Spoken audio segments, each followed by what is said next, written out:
কষ্টের চেয়ে হতাশা অনেক ভয়ঙ্কর।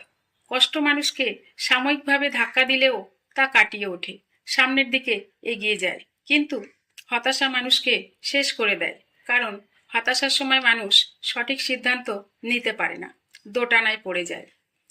পরমাণু বোমার চেয়েও শক্তিশালী বোমা হলো মানুষের বুক ফাটা কান্না। একটা বোমা ফাটার শব্দ সবাই শুনতে পায়, অথচ মানুষের বুক ফাটা কান্না পাশে বসে থাকলেও কেউ শুনতে পায় না। কিছু মানুষের কষ্ট চোখ দিয়ে ঝরে, কিছু মানুষের কষ্ট মেজাজ দিয়ে প্রকাশ করে, কিছু মানুষের কষ্ট হৃদয়ের মাঝে শুকিয়ে মরে। তবে কষ্টকে যারা প্রকাশ করতে পারে না, তারাই জীবনে সবচেয়ে বেশি কষ্ট করে।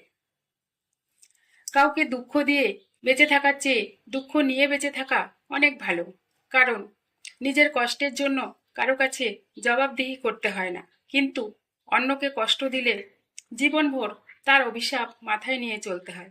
পাখি স্বাধীনভাবে উঠতে পারে ততক্ষণই, যতক্ষণ তার ডানা মুক্ত থাকে। কিন্তু সেই ডানায় যখন তার বাচ্চা থাকে, তখন সে আর স্বাধীনভাবে উঠতে পারে না, তাকে খুব সাবধানে উঠতে হয়। তুমি কাউকে সহজেই বোকা বানিয়ে দিতে পারবে, অথবা কারো সরলতার সুযোগ নিয়ে ঠকিয়ে দিতে পারবে। কিন্তু নিজের বিবেকের কাছে একবার প্রশ্ন করে দেখবে, নৈতিকতার দিক দিয়ে তুমি নিজের কাছে নিজেই হেরে গেলে। দুঃখের মাঝেও একটা সুখের অনুভূতি থাকে, তা হয়তোবা সুখে থেকে কেউ কল্পনাও করতে পারবে না। কারণ মানুষ দুঃখে থেকে সুখকে উপলব্ধি করতে পারলেও সুখে থেকে কেউ দুঃখকে সেভাবে উপলব্ধি করতে পারে না। আর মানুষ যখন কষ্টের মাঝে সুখকে কল্পনা করে, তখন তার মনে যে অনুভূতি সৃষ্টি হয়, তা কখনো কখনো সুখের চেয়েও বেশি। পৃথিবীতে কেউ কারো নয়, শুধু সুখে থাকার আশায় কাছে টানার ব্যর্থ প্রত্যয়, আর দূরে চলে যাওয়ার এক বাস্তব অভিনয়। ইগো হলো শয়তানের একটি বড় হাতিয়ার, যা অনেক বুদ্ধিমান ও যোগ্যতা সম্পন্ন মানুষদেরকেও খুব দ্রুত বিপর্যয়ের দিকে নিয়ে যায়।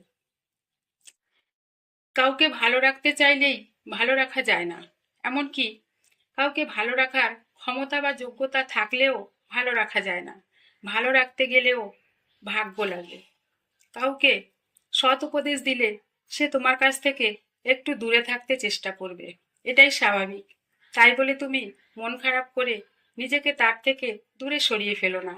তোমার কাজ তুমি চালিয়ে যাও, হয়তোবা কোনোদিন সে তোমার কথাকে মূল্যায়ন করবে।